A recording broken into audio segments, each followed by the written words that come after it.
The Summer Olympics are here again.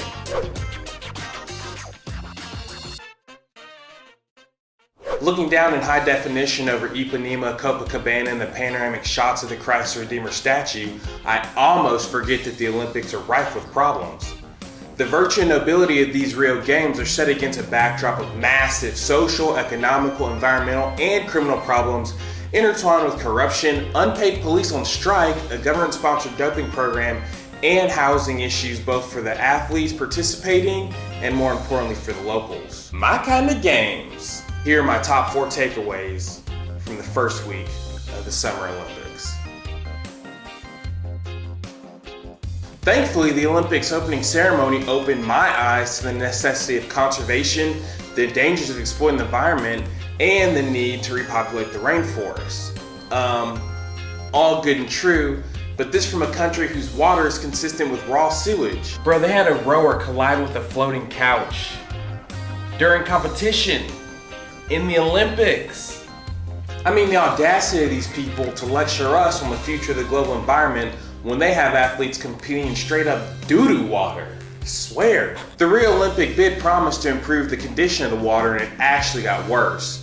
Yet they keep stonewalling and denying the severity of the situation. That's like dude in Scared Straight trying to punk you out for smoking a little weed, but he's in for triple murder, swearing the whole time he's innocent, but knowing full well there's video of the whole thing. Come on, man. Look, I love the Olympics. The stories are heartwarming, the athletic feats are amazing, and I love the drama of it all. I'm not throwing the baby out with the bathwater, but let's call it what it is, crooked, and then let's fix it.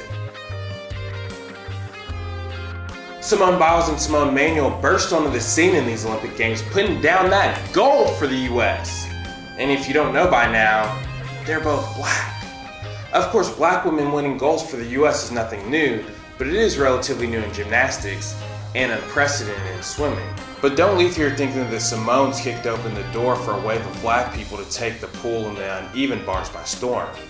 That issue is way more complicated than a couple of outliers reaching the pinnacle in their respective sports. Putting aside for a moment the historical context and future ramifications of their feats, these ladies did the thing, and they deserve all the props for it. Lily King's finger wag worked its way into our national conversation, dovetailing nicely into an old but familiar storyline. A good, hard-working American standing up to an evil Russian. Let's be clear, doping is unethical, it's cheating, and it's flat out wrong. You doping get caught, you pay the price. But as we continue to watch Americans break world records in the pool in stunning fashion, should we not have a healthy level of skepticism about our own athletes? Lily King and our clean athletes are consistently beating athletes with a history of doping. Of course, this in no way means that they're also cheating. I'm not even trying to imply it. But we're fools to blindly believe in the purity of our athletes just because they hail from the same geographic location as us. Michael Phelps cemented his place as the greatest swimmer and most decorated Olympian of all time. This just before Usain Bolt easily ran away with the 100-meter dash for the 3rd straight Olympics and is now looking to do the same in the 200 and the 4x100 relay. Yet somehow, instead of enjoying them for what they've done in their respective sports, the conversation shifted to who's the greatest. It's not that serious, man.